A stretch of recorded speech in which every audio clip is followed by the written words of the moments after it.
ሰላም ልጆች እንዴት ናችሁ? ዛሬ በጣም አስደሳች የሆነ ምስራች ይዘንላችሁ መተናል። የዓለም የሕፃናት ቀን በዓል ደርሷል። የዚህ ውብ በዓል መሪ ቃል ምን እንደሆነ ታውቃላችሁ? የሰላም ውበት በቤተሰቦቻችንና በማህበር ውስጥ ይሆናል። በዓሉ መቼ ነው የሚከበረው? ቅዳሜ ነሐሴ 30 ቀን በ2018 ዓ.ም የሚካሄደው ሲያት ነው በቅዱስ ሚካኤል ቤተክርስቲያን። በዚህ ውብ በዓል ውስጥ ምን አይነት ፕሮግራሞች ይኖራሉ?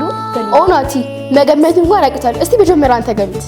መዝሙሮች፣ ድራማዎች፣ ግጥሞች እናም የተለያዩ ፕሮግራሞች ይኖራሉ ብዬ ገምታለሁ። እስቲ ሌላ ንገሪኝ ገሊላ። ቅዱስ ሞት ፈልጋለህ እንዴ ናቲ? አዎን። በዛ ዕለት ለቅዱሳን ታሪክ የሚናገሩ ሀሳቦች ይነሳሉ።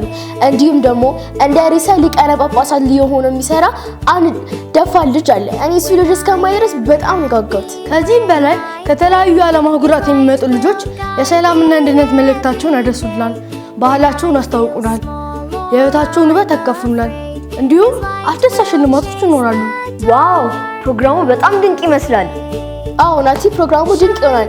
ፕሮግራሙን የምንደመድመው በቅዱስ ቁርባን ስግደት ሲሆን ከኢየሱስ ጋር ጥልቅ ፍቅር እንዲኖር ያደርጋል። ወደ ቤታችን ስንመለስም በቤተሰቦቻችንና በማህበረሰቦቻችን የፍቅር፣ የእምነት፣ የሰላም መልእክተኞች እንድንሆን ኢየሱስ ይረዳናል። ውድ ወላጆች ልጆቻችሁን ይዛችሁ መጥታችሁ ከእኛ ጋር ይዝናኑ፣ ይማሩ፣ የዚህ ውብ በዓል ተካፋዮች ይሁኑ። በጉጉት እንጠብቃችኋለን።